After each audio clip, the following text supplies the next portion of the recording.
So, welcome everyone to another episode of Anita Das podcast, your invitation to explore topics related to holistic healing, therapies, spirituality, and transformation, and so much more. I'm so incredibly excited and honoured to welcome Maia Francis for today's episode on demystifying, channeling, frequency alchemy, and the new earth energetics.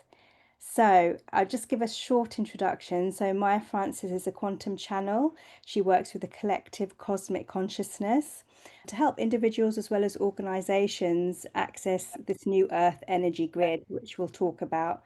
This new energy grid supplies updated codes required for our next stage consciousness expansion. So, as well as bringing through these energetic activations and channeled wisdom, Maya teaches channeling and light language and is a mentor to many who are exploring the new frequencies and the impact on their human lives. So, welcome, Maya. So fantastic to have you with me today. Oh, it's really lovely to be here, Anita. You and I have worked together for a little while, and it's really beautiful to continue this connection. And I know your community is beautiful and strong and inquisitive and curious. So I think this will bring a lot of things to ponder about for them. Fantastic. If we could start perhaps with just you sharing with our audience today, just how you started on this journey with channeling or frequency alchemy and how you knew that this was your path. Yes, okay, the $64 million question. As is the case for most people, it wasn't really a planned activity or unfolding. It wasn't in any way a planned activity or unfolding. And in fact, in the early stages, I was quite reticent to accept this particular pathway for myself. So I think that's sort of worth saying, because for a lot of people, some people are really eager to be able to channel, to be able to bring through the information, wisdom, guidance, or codes.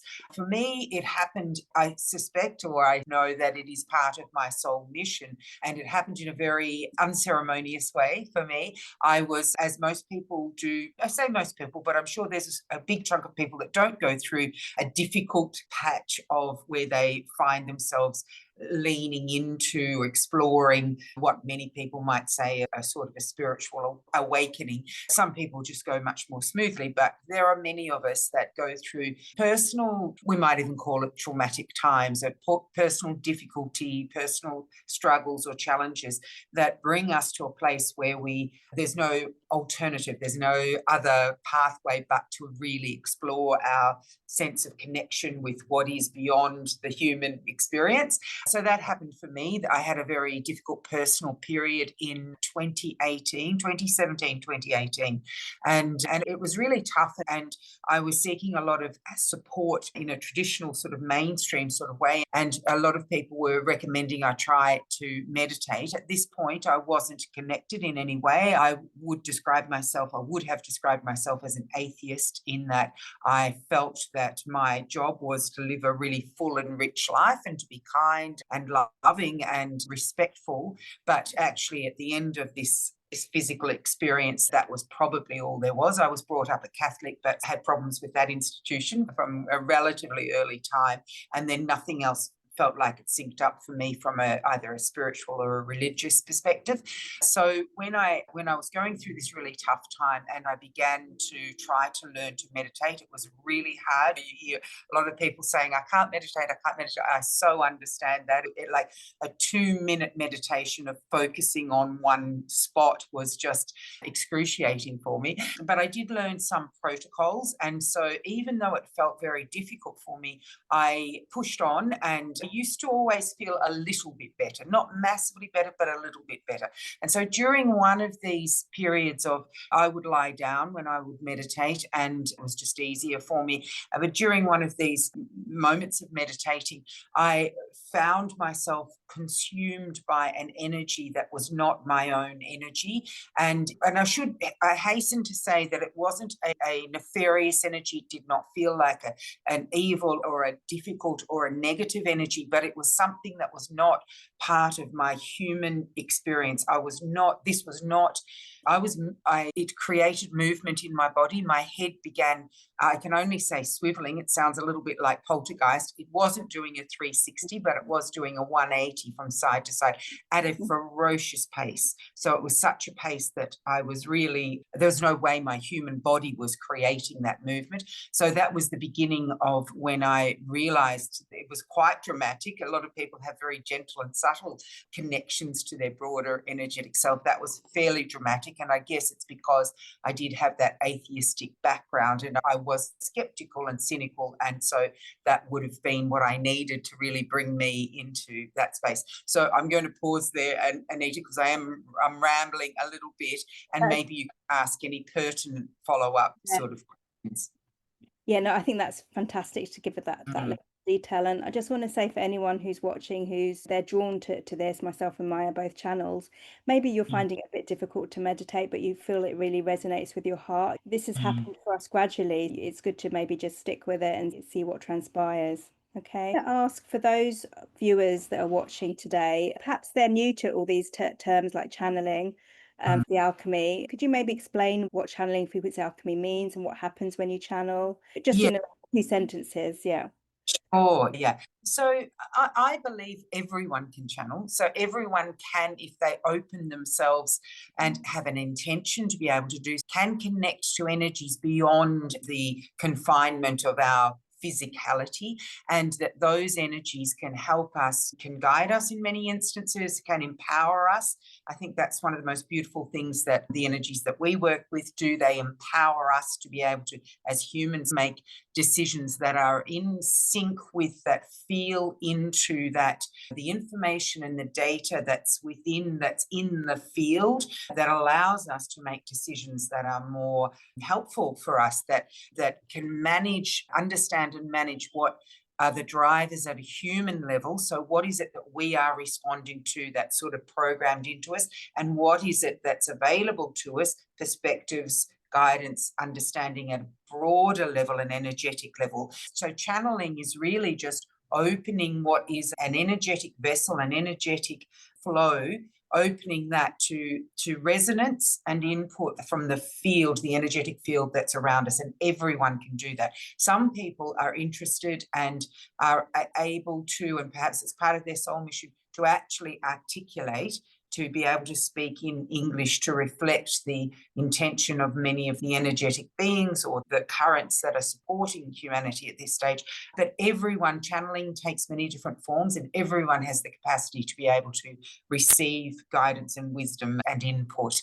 So that's what I would say channeling is. It's really elevating your frequency to a point where you're resonating with those other high frequency energies, and you can sync up with that. Frequency is probably, it's another one of those terms that's been bandied about a lot, but the way I understand it, the way that's come through to myself, is that in fact everything that we experience is frequency. Frequency is it's a flow of energy, energetic state. And so we often say, we describe as a mood or a feeling or an experience. We describe that as a feeling, and actually if you burrow into it, it's actually a frequency point, and that is the movement of wave and particle at a scientific level. That's what it really is, and the rapidity with which that wave moves really then defines the characteristics of that frequency. But from a really practical perspective, frequency is that feeling that we hold in our body. If we've got a denser frequency, it will feel very heavy, very loaded. If we've got a higher frequency, one that's more in line with a sense of liberation or freedom or happiness or joy, it feels higher and it feels lighter. And so that, again, when you think about it, the lightness, when you feel that lightness, you feel that the energy is lighter and it's moving more quickly. So I feel like frequency is really the language that we're moving into. We're moving away from the broadness of just energies, and we're getting into the specificity of frequencies. And that's where we can really play with and manipulate really the experience that we have by playing with, deliberately and intentionally playing with different frequencies. Absolutely. So I just want to mention that there are different forms of channeling, as Maya mentioned. So, for example, it could be through kind of voice channeling where it's coming verbally. It could be through your written word where you're writing and channeling, or it could be through movements of the hands. People can experience it in different ways, or they can experience more than one. That's something that some people may have come across. I guess it's leading to my next question, which is a combination. One, that have you come across that where you're using both types of channeling together? And the second question is, many of our viewers may have heard of the term light language or language of the soul. Lots of people, it's becoming increasingly popular.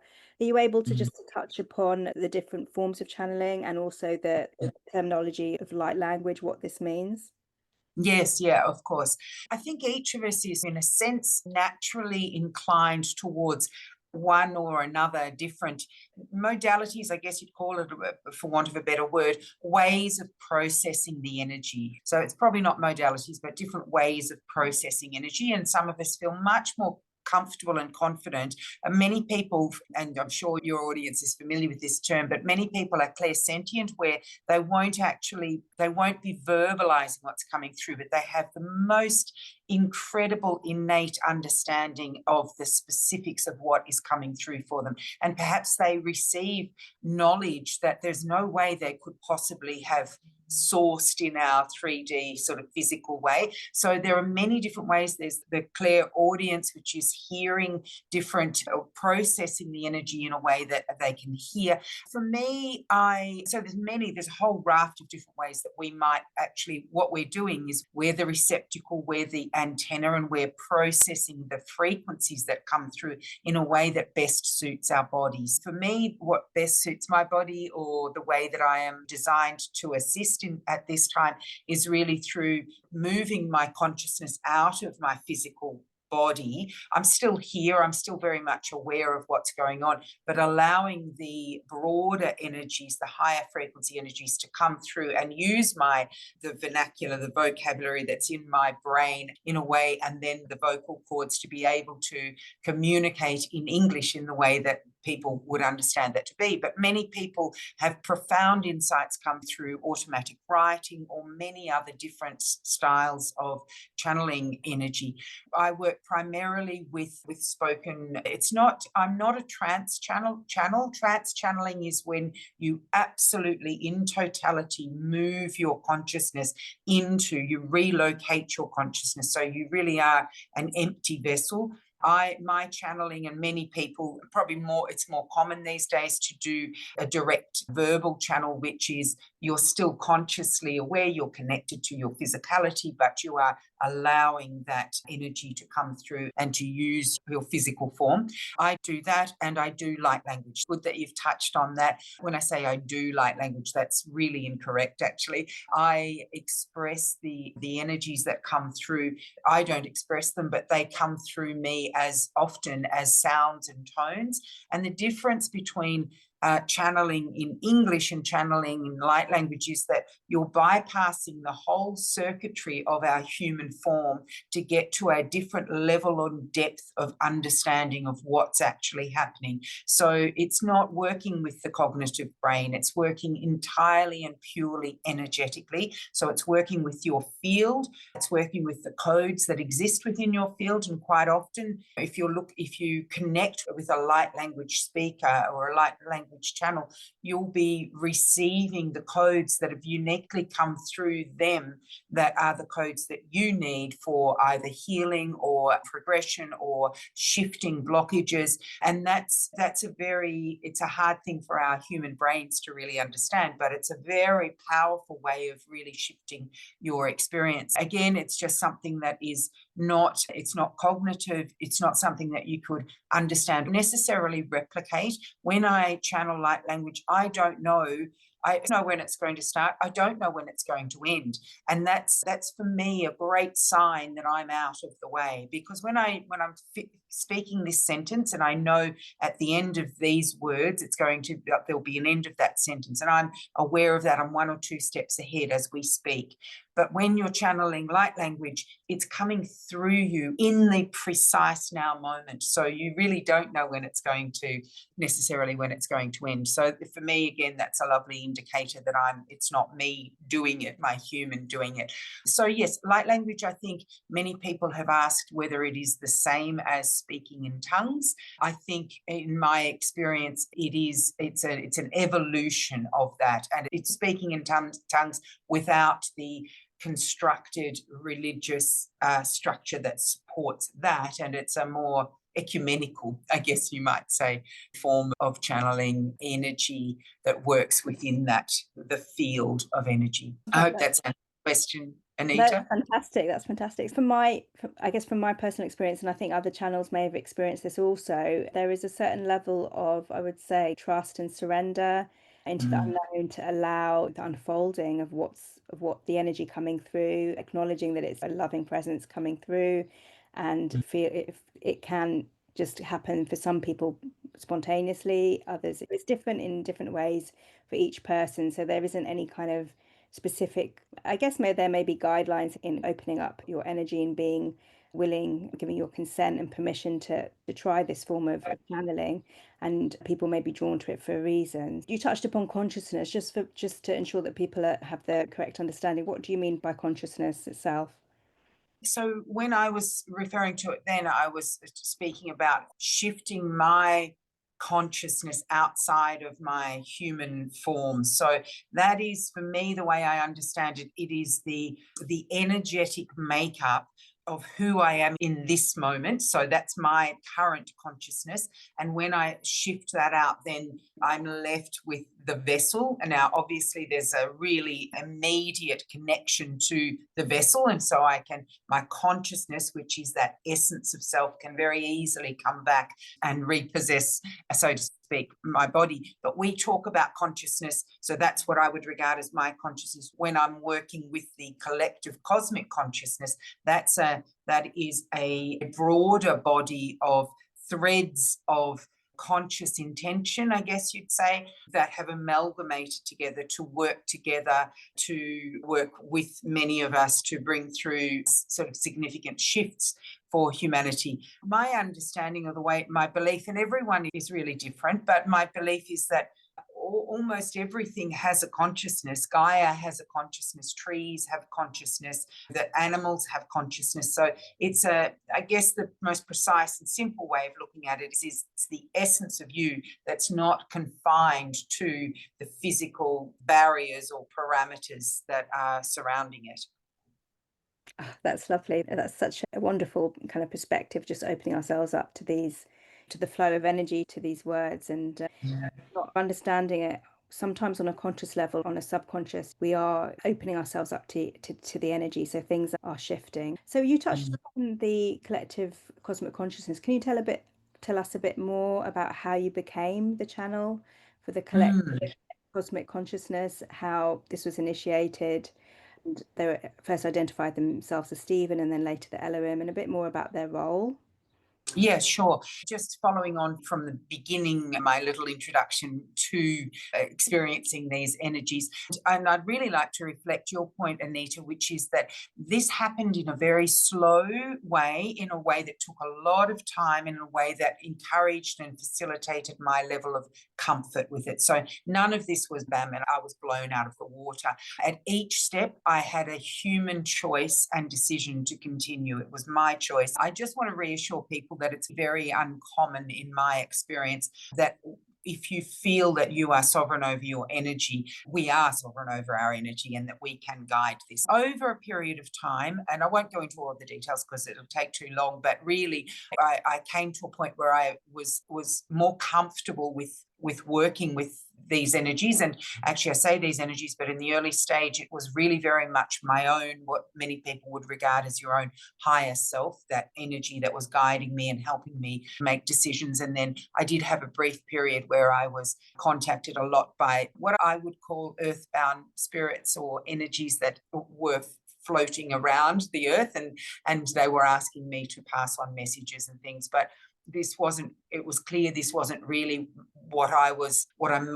it's of most benefit to most people for me to continue to do. I then was approached as I was meditating on a flight from Melbourne to London. So it was a very long flight, and I was feeling really happy that I was going to be able to occupy myself with meditating and perhaps collapse time, and it would all move very smoothly. And as I was meditating, at this point, if I was to receive anything for myself, I would receive it in a way that my head would spell the words. So it would look a little bit, this is me, but it would look a little bit like this, hello. And so the reason for that is that I didn't know what that word was going to be. So hello could also be help, or any other sort of word that started with HEL. And the reason for that really is that to give me confidence that I wasn't making this up, that this wasn't my conscious human that was projecting that, because I didn't know what the end of that sentence was going to be. This happened, and the energy that I now know to be Stephen came through and spelt out in my head as I was sitting on the aircraft, would you speak for us? And I was quite shocked, and I said, not as shocked as I was when in the early stages, but I said, it really depends. Are you the good guys? And they said to me, how does it make you feel? And I could only feel this overwhelming energy of love. It was just a rich, deep, potent, powerful feeling of love, and I couldn't contest that. And so that felt very visceral to me. And so then I said to them, if I do choose to speak for you, what do you want to be called? And they spelt out Stephen, Steven, very precise spelling. And I was shocked, and I said, what do you mean Stephen? It's just such an ordinary lame name. What is that about? It's not a circle of anything. It's not a council of anything. It's not a gathering or a consciousness. It's just Stephen. Then they said, oh, we want to be normal, as if any of this is normal. Quite amusing. And you know them, Anita, they're very playful, and having worked with them for a little bit now, they have these amusing moments. But I only bring that up because then when I landed, a friend said to me, have you checked the etymology of the word Stephen? And when I looked it up in the dictionary, one of the definitions is a group of voices. And again, it goes to their playfulness, I could just imagine, they're clearly not humans, but I could imagine them just giggling away at watching my process of trying to connect all the dots up. So they are a group of voices. But as I say, I regard them more as threads of energy that vary. Actually, I think the makeup of them varies depending on the work that we're doing, and it comes together as an overarching body, this collective cosmic consciousness. And then you're quite right, after a couple of years, they brought into our awareness that we were actually working with the Elohim. And this is a body of, and I should go back and say the reason that it took so long to really identify for them to identify that they are the Elohim, or configuration of the Elohim, is because, of course, I was only just very incrementally, very cautiously accepting each of these little challenges, these little invitations. And had they said to me, we are the Elohim, it would have felt too daunting for me. I absolutely would not have gone down the path of, how do you say to someone, I am channeling the Elohim, at that stage when I was a little less confident about my channeling ability. It felt very overwhelming and very daunting. So Stephen was the guy next door, we want to be normal, that sort of thing, with a little planted message that they are a group of voices. So that's really how that name came about. The Elohim, my understanding, is a body of energies that are assisting in the architectural unfolding of the energetics of to do with the universe in a broadest sense, but the way we're working with them is the architecture is specifically related to Gaia and the earth and humanity in this moment, and that's the context for them working with us. Fantastic, yeah. So it's really been a kind of a gradual unfolding for you, getting comfortable with working with them, and then, them revealing more of themselves to you. Yes. And yeah, perfect. Yes. So can you share, because I know we've used the terminology, the New Earth Grid. So can you share what that is and what it means to be plugged into this New Earth Grid, how it affects our consciousness, and also my question after this was to explain a bit more about your work with the golden diamond light grid of divinity as well, because it's on this related to the New Earth grid.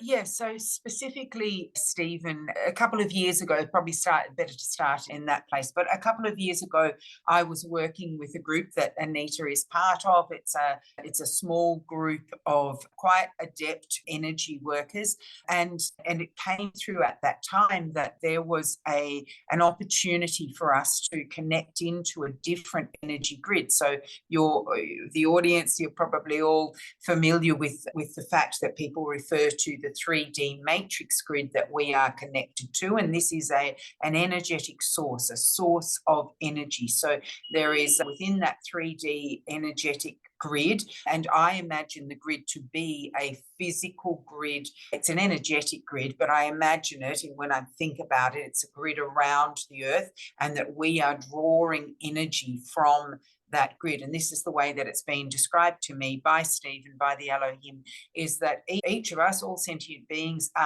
we are supplied from an energy perspective. We're supplied, there's a biological process that creates our ability to be able to move around in the world and to be active, but that each of us actually also has a supply into an energetic grid. And if we weren't supplied by an energetic grid, there would be nothing in terms of the fuel that would support us to continue our existence. So for eons, the only option has been to be connected into the 3D matrix grid, and the way that's been described to me is that that grid holds the whole gamut of frequencies, all of the denser frequencies and all of the higher frequencies, and that everything we experience both individually and as a collective, so that is your individual experience of joyful connection with family or loved ones, of all the different experiences that you might have had of sorrow and grief and trauma, all of that.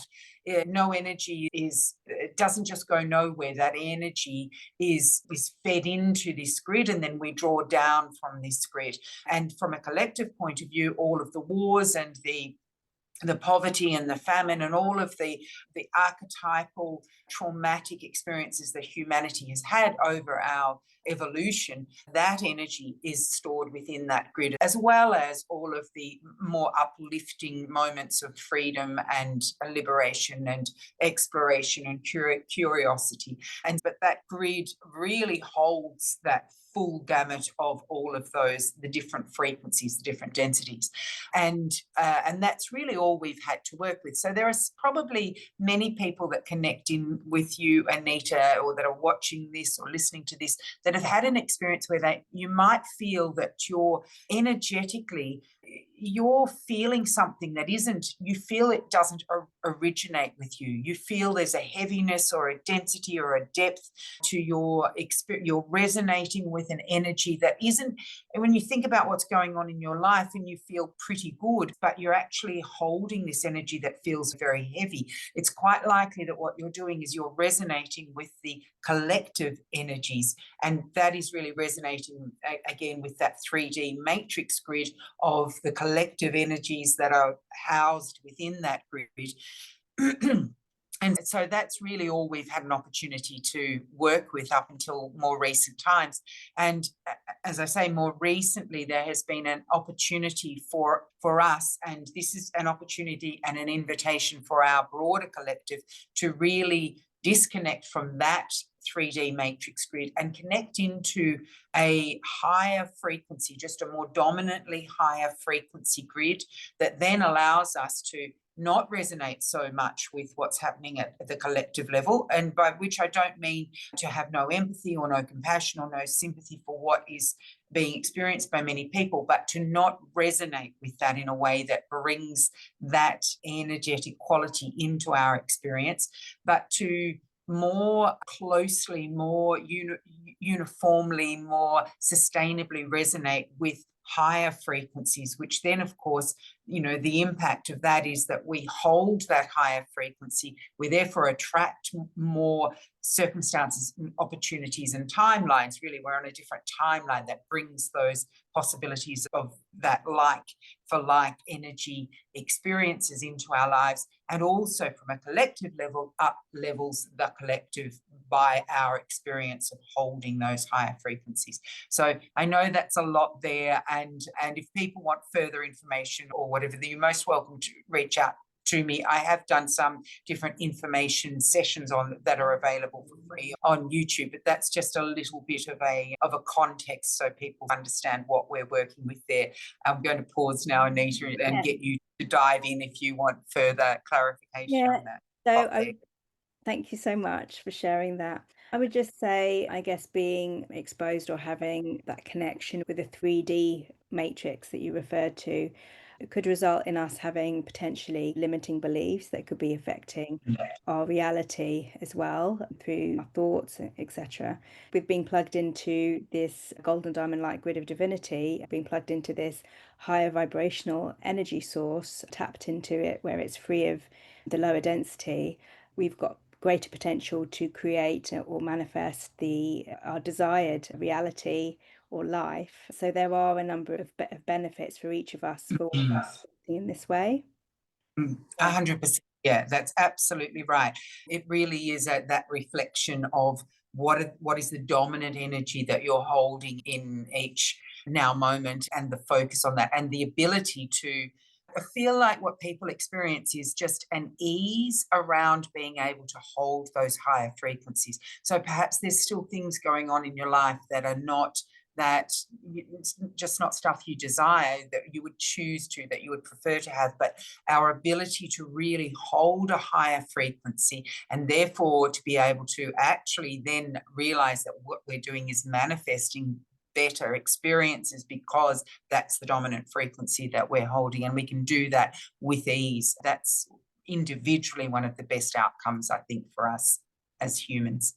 Perfect. So in a way, this connection is really expanding our consciousness and how we connect. Could you explain a bit more about, viewers may have heard about the quantum field and how this relates to consciousness in the grid? Yeah, so the quantum field holds all of the frequencies. The quantum field is the, I guess you'd say, is the canvas for all of the frequencies, and the selected frequency packets that are dominant in say, for instance, in the golden diamond light grid of divinity, the frequencies that we are working with there, they are the frequencies of gold, which holds that compassion, which holds that, resonates with a deep love frequency, a unity consciousness frequency. The diamond frequency is a very elevated, effervescent, very extremely high frequency, and of course it's within this light grid of divinity, so all of this is of the divine, our flows of the divine. So that is, what I imagine is that is a much more precise, much more concentrated, much more focused, selective form of the frequency within a grid that is held within or on the canvas of the quantum field. Does that sort of make sense at your end, Anita? Yeah, so you're saying it's really the canvas that's holding all frequencies. At the beginning of this, maybe I should have mentioned that we're assuming here that everything is frequency, everything is energy. That's what we're working with in shifting our frequency, shifting our energy, shifting our consciousness. That's effectively what we're working with. So yeah, like Maia said, if there are questions, we have the opportunity to look at that after. This is really just a dive into this fascinating world. Thank you for answering that, and thank you for sharing your thoughts on that. Could you maybe expand a bit more about the various consciousness technologies that you've worked with, how they serve humanity? I know there's a number of things that you've worked on, perhaps the vibrational force field, working with the space-time continuum, anything that you feel would be interesting or for viewers to understand how you've worked with this technology and how it's served humanity as a whole. Yeah, so I think just coming back to that point that you just made, which is that exactly the beginning point, the foundational point is really that everything is energy, everything is frequency. And so when we're working with the Elohim to bring through different ways of working, different tools of working with our experience of reality, the tools that we're working with are tools that enable us to work with frequency, to manipulate that frequency, to connect with different, more refined frequencies, to elevate and hold different frequencies. And so the way that people might be thinking, how do you actually do this? And this is all through our own consciousness. So it's through our intention to connect with those frequencies. Often Steve and the Elohim hold that frequency that we might need to be working with in a way that allows us to attune ourselves to it, much as you would attune to a tuning fork. They hold a particular frequency that allows us to expand to a different state, or to experience something, or to connect to the specifics or the nuances of what they regard or they refer to as consciousness technologies.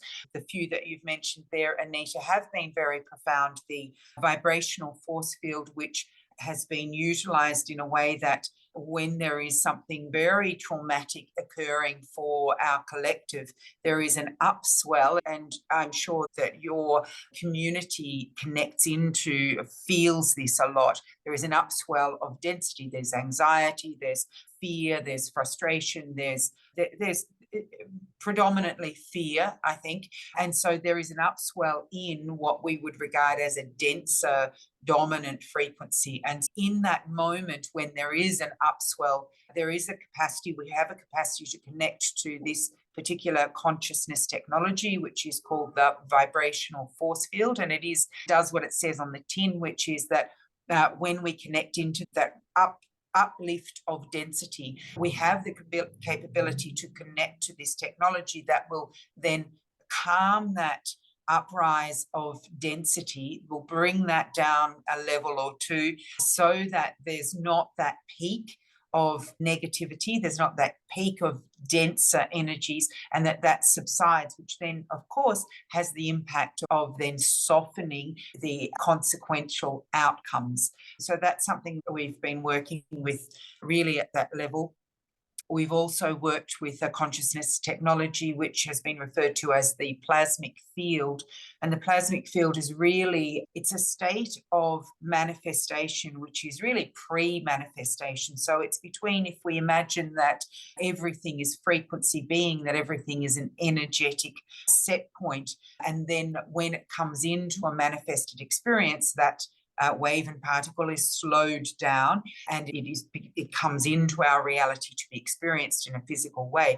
And there's a point between those two states where within this plasmic field there is an ability that we have, an ability to be able to set our intention to connect into a frequency, to project into a frequency, to be able to bring more rapidly into reality that expression in a physical, tangible, manifested form. And that's when we're working within that plasmic field, it is less tangible, it is less concrete, it is less fixed, and yet we still have the capability of being able to work with that and manipulate that in a way. I don't like using that word, but really shift that into the state that we want it to take. Thank you for touching upon those two, and there are more that you have worked with. And so, as you can see, these consciousness technologies have the ability to shift potential timelines for ourselves, for others, all interconnected. So we're not working in silos. It has potential to affect our own, as well as the timelines of what we experience in everyday reality. And it's working on a more nuanced level, working on the kind of finer, more subtle vibrations. So really, in a way, it's like playing with the frequencies. Just to say, this channeling is, everybody has the ability to do it. It's not just available for a select few. It's just about working with it and having that level of, I guess, guidance, but also just practice. Thank you for that. If I could just say one other just tiny little sort of clarifying thing, which is that when I work with people to help guide them into being able to channel, or to be able to channel their own soul language or light language in different capacity, either galactic or different related languages. It's most of the work that I do is working with your human, because we can all, as Anita says, we all have this capability and this capacity to be able to channel, but the blockages that most of us experience will be blockages that are connected to us as humans, our safety, our level of comfort, our level of preparedness to step into and believe. And once we overcome those barriers, then it is a natural flow, and it will feel like it's a spontaneous or immediate experience, because it's who we are naturally, and we don't have to learn it in the same capacity that you might need to learn French language or how to make choux pastry or whatever. There's not the same steps. No, thank you for clarifying that. So, for example, some of the programs you'll be able to learn about how to connect into other aspects of self. So we talk about multi-dimensional galactic aspects, connecting with your broader unified self. So are you able just to keep it quite simple, maybe touch upon the connection with our broader self and, how this inspires the benefits, higher perspective, and etc.? Yeah, sure. The way that Stephen the Elohim has really introduced the concept of the higher self, they have a preference to use a terminology which is the unified self. And this is because they argue that really that energetic self, our energetic self, isn't actually higher than us. It's not actually a better version of us necessarily. That's what we have heard really through generations, that our higher self is a better version of us. They refer to the higher self as the unified self because it is, or actually, to be very clear, they refer to the higher self as being the energetic self, and the combination of the human and the energetic self is the unified self. It is that more coherent, cohesive self that we have. And so it's not, and this is what I love about this work, and that I love about the perspective that they bring through. It's not, oh, this wicked human, once I beat her into shape, then I will be an enlightened and a wonderful being. It's taking the human that you are and the magnificence of the human that you are, and it's just opening up to the energetic input of ourselves, which is still us, but just at a different non-physicalized level. And the combination, that collaboration, the co-creation that comes through that comfortable connection is really beautiful. And the guidance that you get is not, we'll go down to the corner shop and buy this, and then you'll bump into someone who'll give you $1 million. It's a really beautiful, soft, gentle, nudgy sense of intuition that just feels right, and then you follow through, and then there's a beautiful set of beautiful synchronicities and circumstances that unfold. And that's what I love about it, that it's not artificial, it doesn't feel too far away from me, it feels very accessible, and it just feels very non-hierarchical, and I really enjoy that. Beautiful. Thank you so much. So it sounds like it's about maybe creating some space in our lives to hear the whispers from our soul, heart, from our unified self. We all have commitments and things, but spending just some time to meditate and connect with this broader self, the pearls of wisdom and different perspective can definitely enhance our lives. So thank you for sharing that.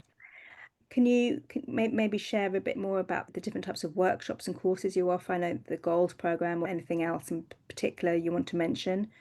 Yeah, sure. At the moment, the core foundational work that we're doing is actually helping people connect into the new earth energetic architecture, the shift of architecture, which is the grid that I've been referring to, the golden diamond light grid of divinity, because that is so fundamental for shifting people's experiences, for, as you alluded to, Anita, for actually helping people confront what are limiting belief systems that we've believed for a very long time that have really held us in place. And so once you're connected into a different energetic grid and you ask your human, given that I am now plugged into a different energetic grid, does that belief that I had, does that still hold?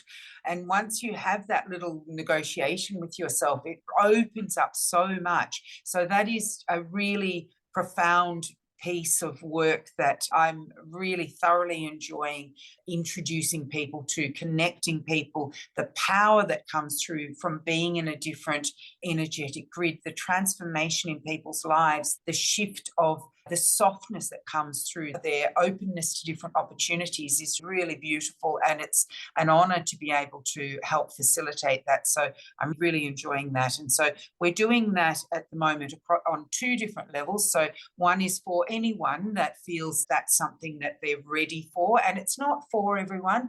If you've not done much reflection or much introspection, or you haven't really looked at what are the inputs, what are the things that have influenced the way that you are, the way you've become, the way that you pattern, and what triggers you, then it's probably not quite right for you. But if you've done a lot of that sort of really mulling over and pondering and percolating on a lot of that stuff, this could be the thing that you're ready for to shift your experience of reality, because it really does do that and really shift your ability to manage those different frequencies that you're exposed to.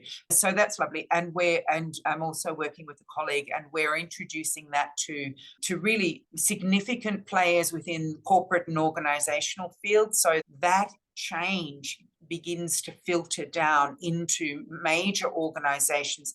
And so if you imagine that a huge organization can have it at its leading point, heart-centered, really compassionate, attuned, connected individuals who are making decisions, putting policies and processes in place, that makes such a significance and has such a ripple effect on other people. So I'm doing both of those. There'll be a channeling course, which will be an introduction to basic connecting to your own intuition and self and multidimensional self, and the light language course for anyone who wants to feel that they can connect to either their soul language or to other sort of galactic languages. So that's a suite of what's on offer at the moment.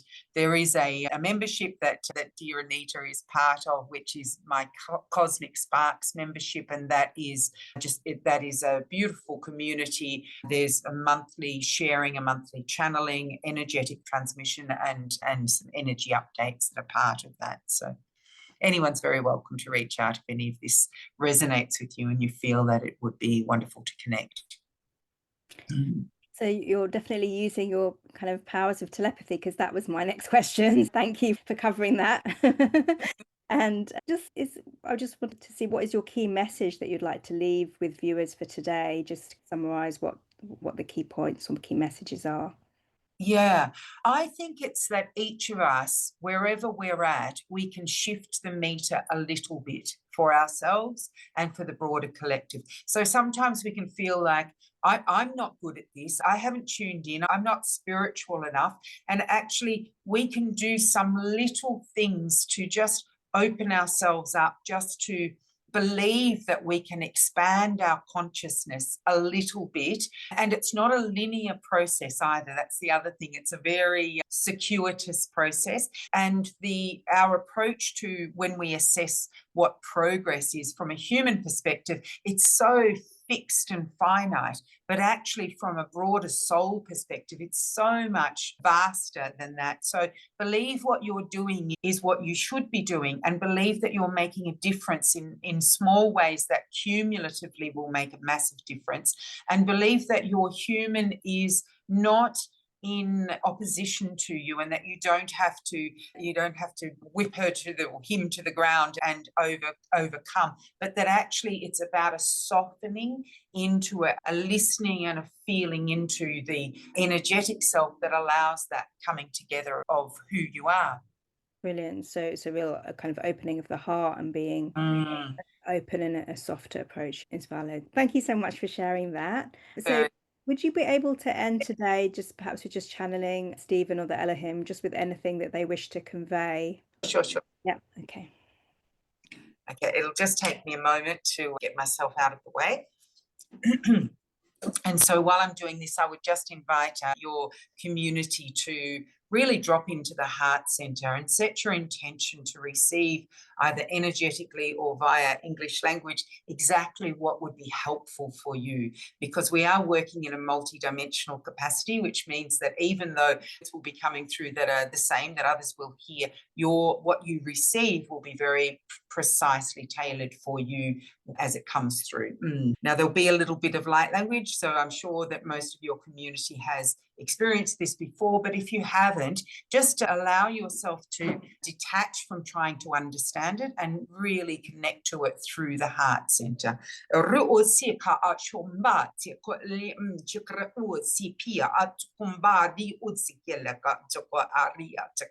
And this is just a little bit of recalibration within our field so that we're all in the space that we're open to receive.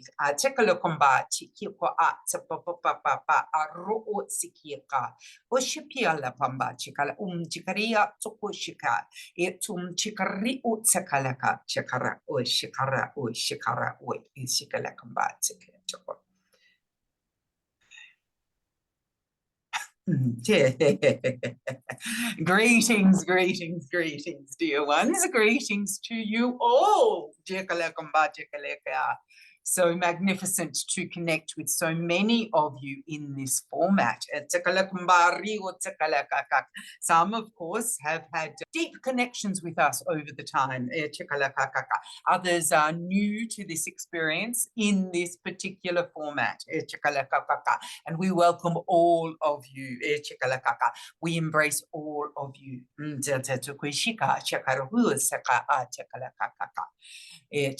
And we wish to say to each and every one of you, this is not accidental, dear one. This is not accidental that you find yourself connecting into this expression in this moment, but nor is it accidental that you find yourself within this incarnation at this point of time, in this now moment. This is not accidental. There is a specificity to your experience of this incarnation, meaning there is a reason you are here. There is a reason you are at this very significant point in the evolution of humanity, the shifting of humanity. And it is critical that you resist the temptation to fall into the dire prognosis for your collective, for it is not dire. When you look around your globe in this now moment, you may have a heavy heart, and this is purely reflective of the empathic soul that you are. But we want to say to you, hold tight to that which you believe and that which you know. Hold tight to your values of what is kind and what is compassionate and what is loving, and trust humanity. For humanity is not accurately or adequately expressed in the forms that some of the key leaders present in this now moment. This is not humanity. You know this to be true.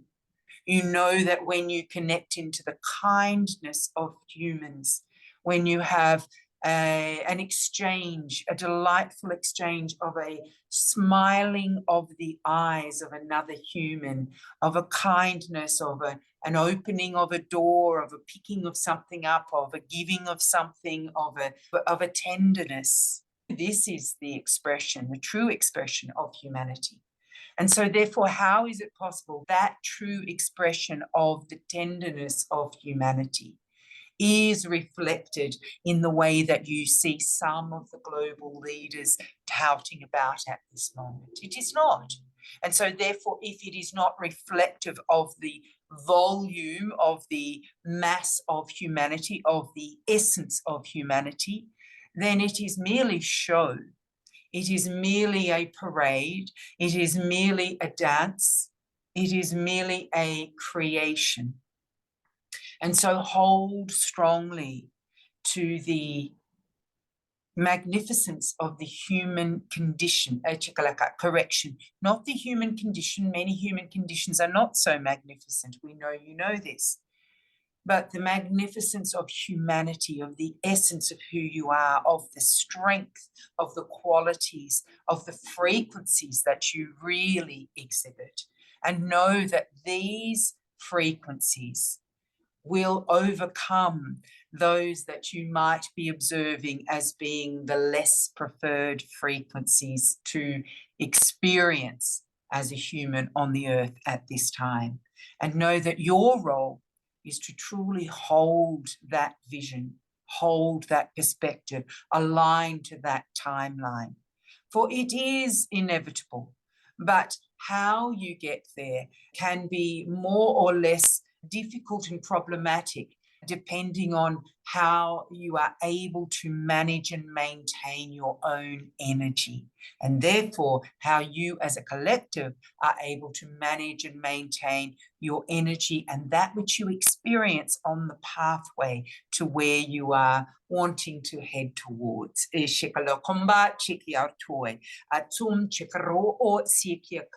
Feeling the essence of hope now, dear ones. We are bringing through a calibration into the frequency of hope. The optimism, the elevation, the broad offering that is held within the frequency of hope.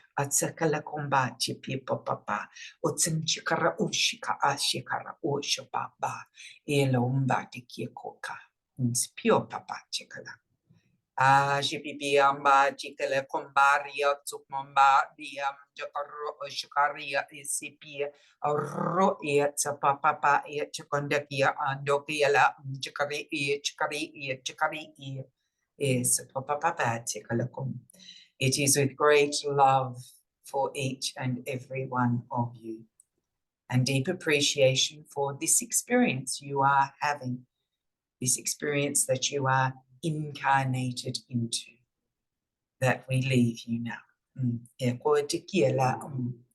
This is the Elohim, aka Stephen.